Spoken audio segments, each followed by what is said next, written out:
Have you ever noticed how, as we grow older, our energy begins to feel more precious than ever? And not just our physical energy, our emotional energy, too.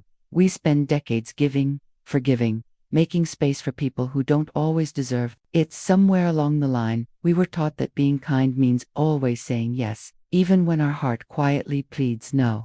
But the truth is, reaching this stage of life is a gift. And with it comes the absolute right, to protect our peace. Today, I want to have an honest, tender conversation about something that often goes unsaid. There are some people you simply don't need to keep being kind to. Not because you've grown cold or unkind, but because you've come to understand the worth of your time, your energy, your spirit, and the wisdom you've earned through every joy and every heartbreak.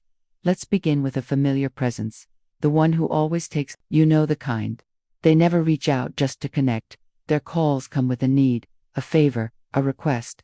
And somewhere along the way, it became expected that you'd say yes. Maybe that used to feel like being helpful. Maybe it felt like being a good friend or family member. Someone like Linda understands this well.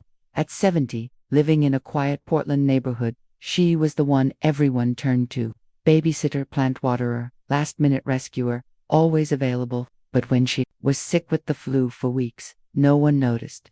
Her birthday came and went without a single message. The realization crept in slowly. Her kindness had stopped being appreciated.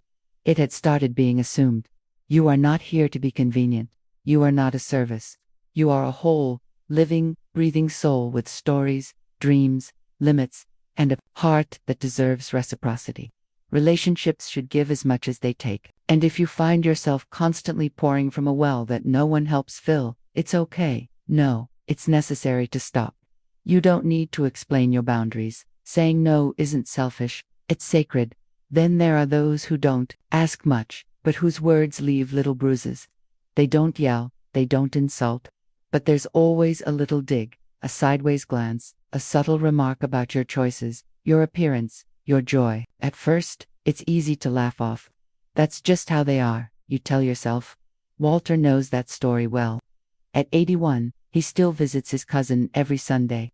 He brings bread, shares his week, shows up with warmth, and each week, his cousin makes some comment harmless on the surface, but quietly cutting.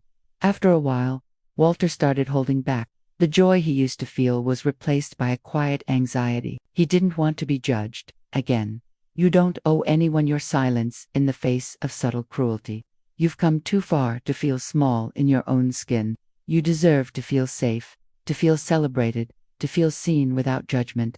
If someone leaves you feeling worse instead of better, it's not just okay to walk away, it's wise. You're not choosing anger, you're choosing clarity, you're choosing yourself. And then, there are those who twist kindness into obligation. The guilt trippers, they rarely raise their voice. Their tools are silence, sighs, carefully worded texts that seem innocent but carry the weight of expectation.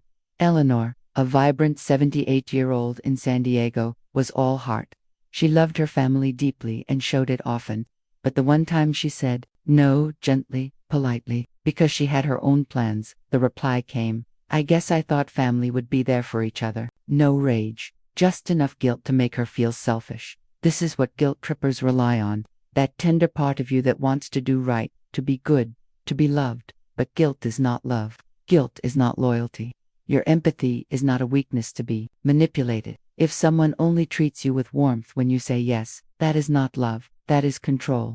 And you do not owe anyone your peace, just to avoid their disappointment. Then there are the ones who smile when you succeed, but only just. The ones who always seem to turn the spotlight back on themselves. Doris, at 75, finally followed a lifelong dream and joined an art class. It filled her with joy.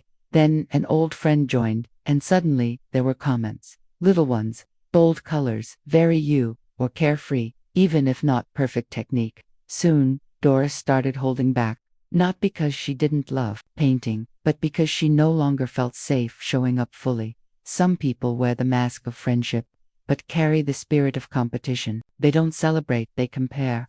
Real friends don't keep score. They don't dim your light so theirs can shine brighter. True friends are the ones whose eyes light up when you do well, whose voices are steady with support. You deserve That kind of warmth, not backhanded compliments or subtle jabs. And sometimes, the people who wear you down don't say much at all. They don't criticize directly. They don't take openly. But they leave you second guessing. Their sarcasm stings. Their jokes have bobs. Their silence speaks louder than words. Leonard, at 82, knows that feeling. His neighbor Doug always greeted him with a grin and a chuckle. But whenever Leonard needed a hand, the response came cloaked in humor. "Guess you're slowing down, huh? I'd help, but I need my knees more than you do," always said with a laugh, always leaving Leonard feeling just a little smaller. That's the quiet erosion of passive aggression. It makes you doubt yourself, tiptoe around your own needs. But peace that comes from walking on eggshells isn't peace, it's pressure in disguise. And you do not have to stay in spaces that chip away at your confidence, no matter how polite the packaging. If any of these patterns feel familiar, if someone's face or voice came to mind, that's your wisdom speaking. That quiet part of you that knows what hurts, even if it hasn't said it out loud yet. And it's okay to listen to it. It's okay to choose space. You don't need a dramatic ending. Sometimes, it's just deciding quietly, gently, to stop picking up the phone, to stop stretching yourself thin for people who wouldn't do the same for you. And when you do that, something shifts. A breath becomes easier. A morning feels lighter. A conversation feels sweeter, because it's no longer tied to fear, or guilt, or performance. It's just connection, real, nourishing, joyful. Aging doesn't mean fading. It means refining. It means choosing quality over quantity. In friends, in moments, in peace. You don't need a crowd. Just a few good souls who see you, love you, and never ask you to shrink. So if you're wondering whether it's okay to step back, to protect your spirit, to draw your boundaries, let this be your answer. Yes, 1,000 times, yes. You've spent a lifetime giving to others. Now it's time to give to yourself. You don't need to earn peace. You already deserve it. And once you start honoring that truth, something beautiful happens. The right people find you, the ones who love without conditions, the ones who shine with you, not in spite of you. So, take that step. Choose calm, choose joy, choose yourself. You are so deeply worthy of everything kind, everything healing, everything whole. And if these words reached a part of you today, I would love to hear what they stirred. Share your thoughts, even just a few words. Someone else might need the courage your story holds. And if this message helped, consider sharing it. Every like, every comment, every voice matters more than you know.